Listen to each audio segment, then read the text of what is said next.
Louise alluded to, we're going to be going through some tips, 7 ways, in fact, that we can help you to generate winning emails.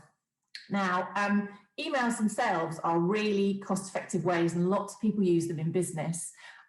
It's a great way to get straight into the inbox, straight into the desk of someone that you want to talk to. In fact, I'm just looking over, so I get the stats right, 80% of business professionals claim email improves retention. So that means actually holding on to the customers you've already got. And 81% of SMEs rely on email as their main channel. So it's a massively popular thing. But of course, that popularity means that the competition in someone's inbox is massively increased. So how can you make sure that you stand out when you send your emails from your business? Hopefully there's some top tips here that you'll be able to take away.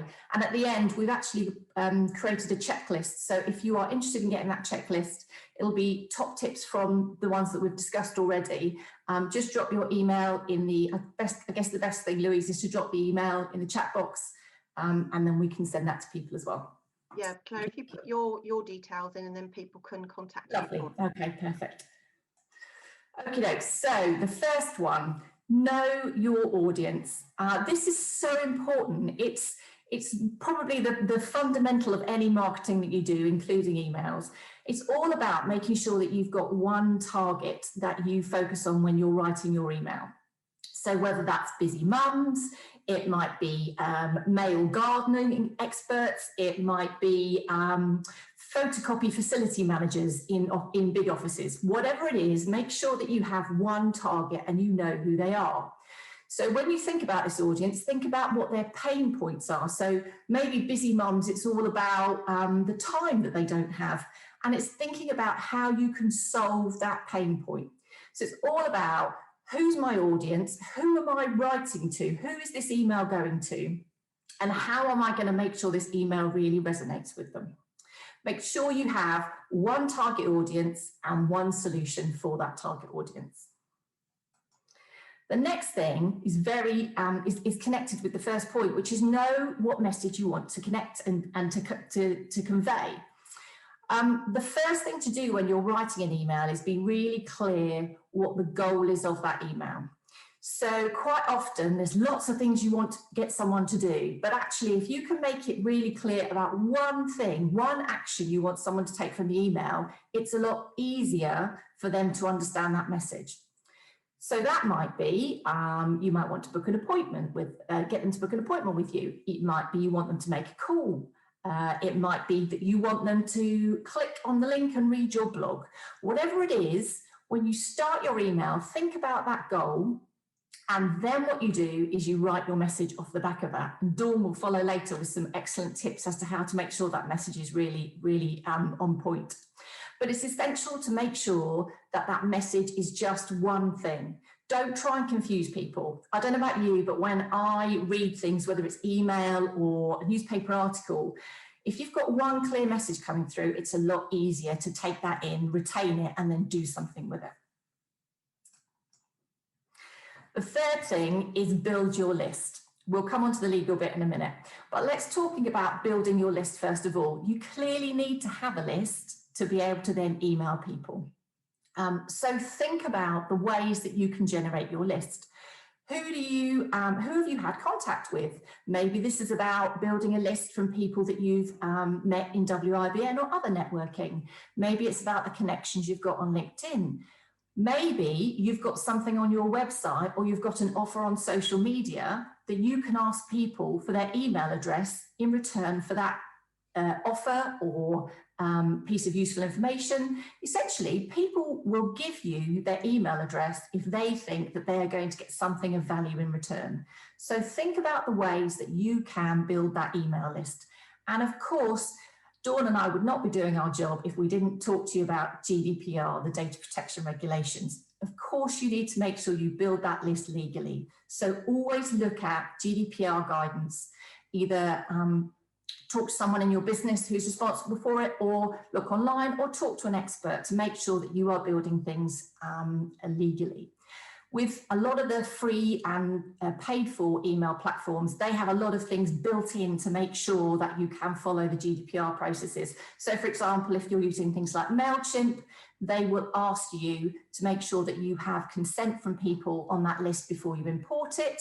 And also they'll make sure that there's an unsubscribe button for people to be able to unsubscribe to your emails when you send them out. I'm now going to, oh, one more thing, sorry, I was going to say about the lists. Things like MailChimp and other email platforms, they use a lot of things like tags and segments. These are just easy ways to organize your lists and are really good ways to keep an eye and make sure that you've got a consistent group of people in a list. So your tag might be WIBN, or your tag might be something to do with where you got those customers from in the first place, but always try and use that kind of functionality within your email platforms to help you to organize your lists and make sure you are sending it to the right person and it's the right message for them. I'm now going to hand over to Dawn, who's going to take you through the last 4. Okay. Thank you, Claire, and good evening, everybody. This is where I get to feel a bit like on the government briefings where I say, next slide, please, and Claire very kindly presses the button. But yeah, thank you, Claire. 3 really great points there, and just building on that. Our next point to make people really engage with your email is to make it personal. We're all drawn to our names. So using the first names of your contacts within the to section of your email, and also within the email content itself, within the greeting particularly, has a huge impact on open rates.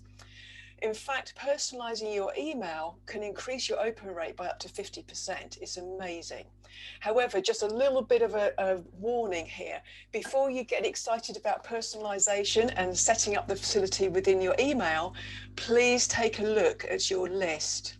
Do you have everyone's first names? Because if not, a gap will arrive. If your people on your list are clients and contacts, probably you do have their first names, but do check, because sometimes people just enter their initial and you'll need to update their record. If people have signed up to your list via social media, or maybe if you've got a sign up box on your website somewhere, you may not have their first names. I'm a big believer in asking for the minimal amount of information possible to encourage people to continue to sign up. But even if the first name is compulsory, you may not have honest data within your list. Many people simply make something up, or they'll stop signing up if data beyond simply their email address is needed. So as an example, a campaign that I was recently involved with, if I hadn't have checked the list, I'd be writing to Ginger Voodoo and also to Sweaty Eskimo. They were genuine names that people entered. So without checking the list, I would have sent an email starting with, "Hi, Sweaty," and that would genuinely have happened. So if you don't have all the names, please take the plunge and split your list into 2, maybe using the tags that Claire mentioned that are available within the email platforms. So that means that you can use personalization where it's available, but leave it out if it's not. Ginger Voodoo and Sweaty Eskimo made it into our no name segment. We could see a huge difference in the open rate and the interaction achieved between the named version and the no name version of the email. It was exactly the same email sent at exactly the same time, just with or without names. And the personalization was really powerful. And one last point that I'd like to mention here is that everybody jumps on using names with personalization, and that is good.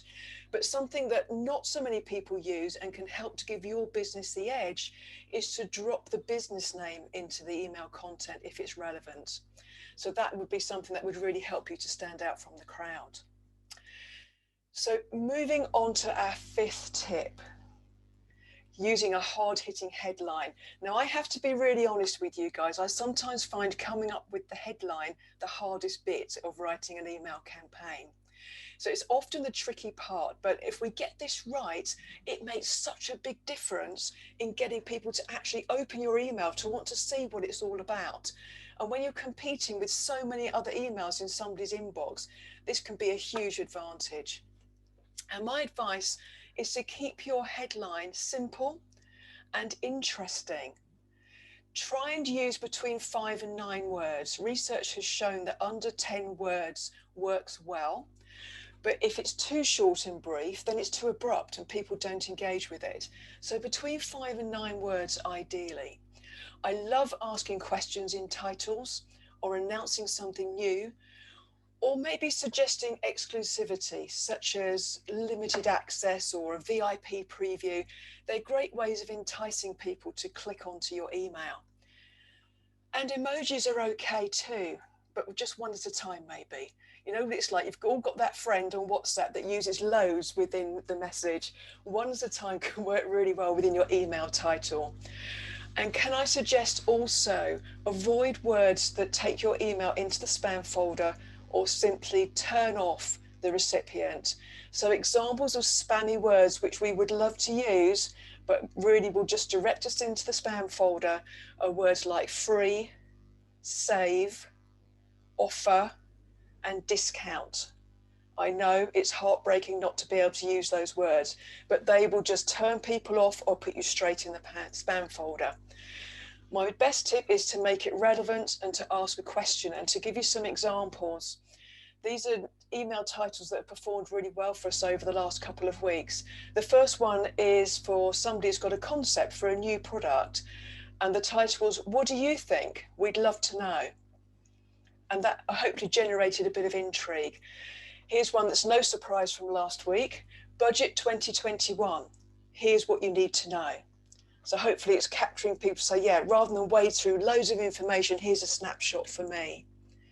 Now this one was for engineers and architects, and it's a free service for them, but it was a cold list and it's one that they didn't know about. And this title was Discover the Best Ever Component Search Engine. It means nothing to us, meant a lot to architects and designers. And discover and best, you'll be pleased to hear, Claire, discover and best are key buying words. So they're great to include. So yeah. And then lastly, to include names within the titles. So, and this could be your name to capture their interest if your list already knows you. So good news from your name at your business name and a smiley face. So for example, good news from Dawn at Decisions Marketing, smiley face. I have to be honest, I very rarely use emojis in titles, but this format worked really, really well. So turn your title from being a challenge into being something that's quite good fun to work out. Just keep it really succinct and try and think what will really capture the interest and the imagination of the people that I want to write to. Next on our list is choosing the right format for your email. Your email is a powerful shop window for your business, just like your website is. So using an email platform rather than your general email account to design your email and to send out your campaign offers loads of benefits. And the good news is that they can be free to use as well. Claire's already mentioned MailChimp, which I'm a big fan of. Also MailerLite. Both of those have free options with sufficient but limited functionality, but they will serve you well. MailChimp is free for up to 2,000 people on your list. However, only the older free accounts can now schedule emails in advance. So I find that's a bit of an issue if we have campaigns going out really early in the morning or maybe over the weekend. You need to be physically there to press the button nowadays. But you can send out up to 2,000 people or up to 12,000 emails a month for free. Fantastic. It's got templates there, it's got the analytics, and there's no charge. MailerLite has no pre-designed templates. However, it offers free scheduling, so it's my next best friend. And it offers free support for up to 1,000 contacts. And for many of us, up to 1,000 contacts on our list is absolutely fine. In all cases, you're creating good looking emails, and the system also helps with looking after the legalities that Claire mentioned. It will ask you how people signed up for your email, and it will remind people about that as well. So it will say you signed up via a website or you signed up via social media, and it actually puts that into the footer, so it's very visible. They also offer great analytics. You know how many people opened your email, and this is important for something that I'm coming on to later on. You'll know how the campaign performed. You'll know which parts of your content in your email are going to be the most popular from the amount of interest that people have clicked through on. And also you will know how many people unsubscribed. Can I just say that it's more important to have a smaller but very engaged and interested list than to get carried away by the numbers on your list. Okay, just to put that in there. Finally, with the format of your email, please check how it looks on mobile. 46% of people open up their emails, first of all, on their mobile. And sometimes when you're designing this, it might often be on a desktop or on a laptop, and it looks great, but then have a look at the mobile version, because the line breaks can make a big difference to how the headline performs.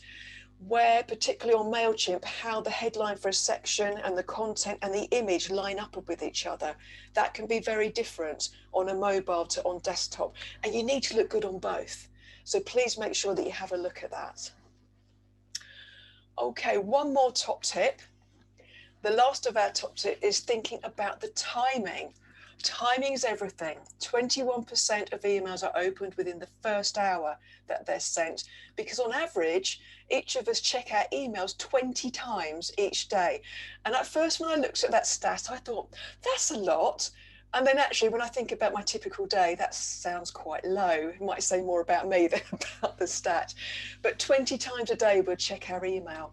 So make sure that your email stands out from the crowd, and think about the best day and time to send it. When will your target audience have the time to read your message and click through your content as well? There's lots of stats available online, but I think the most important thing is knowing your target audience. It's not just about your sector, it's about your particular target audience and knowing what might work for their list. Having worked with various profiles, I can offer a rough rule of thumb. So for business to business, I suggest early or late on weekdays. 8 a.m. has worked particularly well for me. Before the pandemic, late PM, 4 to 5 o'clock worked very well. But just like social media engagement, email habits have changed hugely in the last 12 months. If in doubt, try various times and see what works well. So perhaps send to some of your list at 8 o'clock in the morning. The same email, the same title and content goes out to another sector of the list later on in the day, and see where you get the best engagement. When emailing consumers, late PM on weekdays or Saturday morning seems to work well. But again, if you're not sure, try splitting your campaign and running it and comparing the results. So to summarise, because we're just about right for time, I think, Claire and I have talked through 7 tips for winning emails, and all of these are free to do. All of these we hope that everyone can take away and try. Our tried and tested tricks are here to get your emails opened. And as Claire mentioned, we have a checklist available which summarises the key actions and what you need to tick off for these 7 points that we've discussed. Emailing is such a fantastic opportunity for getting new clients, for retaining existing ones, and for cross-selling to people, because often we're pigeonholed into the first product or service that people know us for. So it's a good opportunity to try and spread somebody's understanding about what we do. But best of all, email marketing is cost effective, it's quick to do, and it offers great results. And just to repeat that stat that Claire said earlier on, it offers such brilliant results that 81% of small businesses rely on it as their main channel for getting new business. But before we finish, we have 2 bonus tips, just 2 things to quickly share with you. Firstly, we can't emphasize enough, always think about your email through the eyes of your target audience. It's really important that you think about them. And then secondly, test, and test again. It's so important to check that your email looks good on a desktop display, on a mobile. Go through the links, double check the layout and the spelling. How does the title appear in your inbox? It's so easy to miss errors when you've been working closely on something. Take a break, then go back to your test email before you set up your campaign. How does it look? Then you're ready to go. We hope you found our tips helpful and above all feel inspired to give them a go. Thank you for listening, and does anyone have any questions?